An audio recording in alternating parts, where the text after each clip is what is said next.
अस्सलाम वालेकुम। अच्छा, तो सबसे पहले हम स्टार्ट करते हैं साइमल्टेनियस इक्वेशन मॉडल से, जो चैप्टर नंबर 18 बनता है।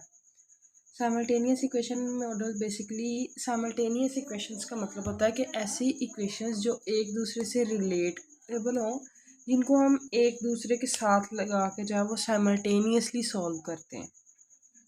ठीक है। अगर OLS जो होता है ना, उसमें कोई भी जो है वो कोई भी कोरिलेशन नहीं पाई जाती डिपेंडेंट और इंडिपेंडेंट वेरिएबल और एरर टर्म के दरमियान। ठीक है।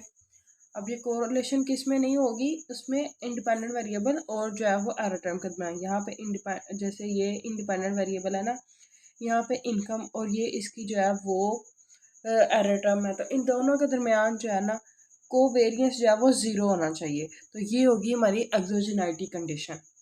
अगर ये कंडीशन जो है वो पूरी नहीं हो रही है, यानी कि इंडिपेंडेंट वेरिएबल और एरर टर्म के दरमियान जो है वो कोई भी कोवेरियंस पाई जा रही है, तो इसका मतलब है कि वो एक्सोजेनाइटी कंडीशन से जो है वो निकल जाएगी और वो एंडोजीनियस इक्वेशन होगी। ठीक है। जिनका कोवेरियंस जो है वो इक्वल टू ज़ीरो ना हो। ठीक है। अब ऐसी इक्वेशंस को सॉल्व करने के लिए फिर हम यह क्या करते हैं, हम साइमल्टेनियस इक्वेशन मॉडल लगाते हैं। अगर तो एक्सोजेनाइटी कंडीशन एग्जिस्ट कर रही है, फिर हम क्या करते हैं, फिर हम OLS लगाते हैं। लेकिन अगर एक्सोजेनाइटी कंडीशन एग्जिस्ट नहीं कर रही है, एंडोजीनियस है, तब हम जो है वो साइमल्टेनियस इक्वेशन मॉडल लगाते हैं। जैसे अब ये इक्वेशन है, quantity demand is equal to alpha not plus alpha one P जो प्राइस को शो कर रहा है और एरर टर्म। उसके बाद क्वांटिटी सप्लाई है, उसमें beta not plus beta one और पी जो है वो प्राइस को शो कर रहा है और फिर एरर टर्म आ गया। अब यहाँ पे हमारे पास कंडीशन है कि जो पहले से होता है कि क्वांटिटी डिमांड हमेशा क्वांटिटी सप्लाई के इक्वल होती है, जैसे अभी हम इक्विलिब्रियम में लेते हैं। अब यहाँ पे प्राइस जो है वो इनडायरेक्टली अफेक्ट करती है दूसरे फैक्टर्स को, जिसकी वजह से जो है वो कोवेरियंस जो है वो ज़ीरो नहीं रह पाती यहाँ पे, यानी इसी वजह से ये एक्सोजेनाइटी कंडीशन से निकल के एंडोजीनियस बन जाती है। अब आप देखो कि अगर जो है वो किसी भी चीज़ की प्राइस जो है वो किसी भी जो है वो यहाँ पे लगा लो, ये पेंसिल है, इसकी प्राइस इंक्रीज हो जाएगी ना, तो इसकी जो डिमांड है वो कम हो जाएगी। इसका मतलब है कि प्राइस के चेंज होने से डिमांड पे फ़र्क पड़ेगा। ये तो एक होगा ना जो आ रहा है, डायरेक्ट रिलेशन आ रहा है उसका। ये सिर्फ इसकी डिमांड पे फिर फ़र्क नहीं पड़ेगा, जो दूसरे फैक्टर्स हैं उसके अलावा जो है वो दूसरे फैक्टर्स होते हैं, वो भी जो है वो चेंज करते हैं। अब यहाँ पे तो सिर्फ डिमांड और प्राइस का रिलेशनशिप बताया ना, कि अब एक इसमें जैसे लॉ ऑफ डिमांड है कि अगर जो है वो डिमांड इंक्रीज होगी तो प्राइस जो है वो डिक्रीज हो जाएगी। ठीक है। ये लॉ ऑफ डिमांड यहाँ पे अगर लग रहा है। ठीक है। तो इसको दूसरे फैक्टर भी तो अफेक्ट करते हैं, ज़रूरी तो नहीं है कि प्राइस जो है वो डिमांड के बढ़ने से ही जो है वो बढ़ जाए। ये भी तो हो सकता है कि जो है वो दूसरी जो चीज़ें थी जब उसकी सप्लाई कम हो जाए किसी वजह से, इनपुट फैक्टर्स जो है वो उनकी प्राइसेस इंक्रीज हो जाए जिससे जब वो सप्लाई कम हो जाए, तो इसका मतलब है कि दूसरे फैक्टर्स उसको प्राइस को अफेक्ट कर रहे हैं। इस वजह से जो है वो फिर इसमें एंडोजीनियस कंडीशन एग्जिस्ट करेगी, तो हम इसको साइमल्टेनियस इस पे हम OLS नहीं लगा सकते। जब हम OLS नहीं लगा सकते तो फिर हम जो है वो लगाते हैं साइमल्टेनियस इक्वेशन।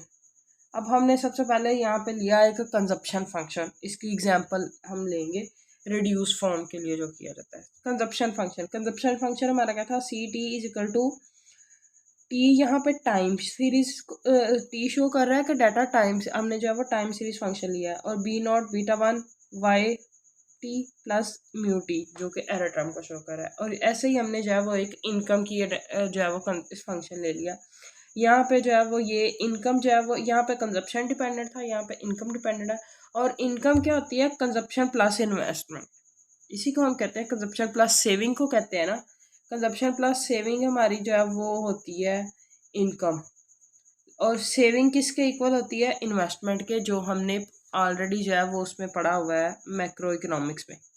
ये वो वाली थ्योरी यहाँ पे है कि हमारी इनकम इक्वल होती है कंजप्शन प्लस इन्वेस्टमेंट के, और ये इन्वेस्टमेंट जो है वो सेविंग के, कंजप्शन प्लस सेविंग के, और सेविंग जो है वो इन्वेस्टमेंट के इक्वल होती है, इसलिए हमारी ये आइडेंटिटी बन जाएगी। सो यहाँ पे जो है वो जो वाई टी है वो वाई का जो फंक्शन था वो कंजप्शन को शो करेगा, और सी टी जो है वो एंड यहाँ जो है वो कंजप्शन और इनकम के दोनों फंक्शन है।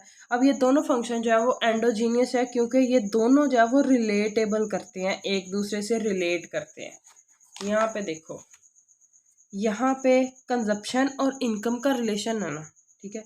कंजप्शन अफेक्ट करती है इनकम को, मतलब कि अगर इनकम बढ़ जाएगी तो कंजप्शन भी जो है वो बढ़ जाएगी, अगर इनकम कम होगी तो कंजप्शन भी कम हो जाएगी।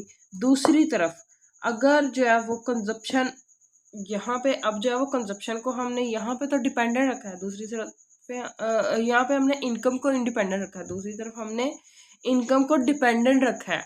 यानी कि अगर हमारी जो है वो कंजप्शन बढ़ जाती है, ठीक है, तो उससे भी जो है वो हमें जो है वो इनकम बढ़ानी पड़ेगी। इनकम फिर क्यों बढ़ानी पड़ेगी? आपने पढ़ी होगी थ्योरी कि जो है वो अगर कंजप्शन इंक्रीज होती है तो वो मोटिव होता है कि हमने अब इनकम को बढ़ाना है। इसलिए ये दोनों जो है वो एक दूसरे को इफ़ेक्ट करते हैं। इन दोनों के दरमियान जो है वो एक रिलेशनशिप है जिसकी ये एंडोजीनियस है, जिसकी इसलिए हम जो है वो इसको साइमल्टेनियस मेथड के थ्रू सॉल्व करेंगे। अब हमारे पास टॉपिक आता है साइमल्टेनियस इक्वेशन बायस।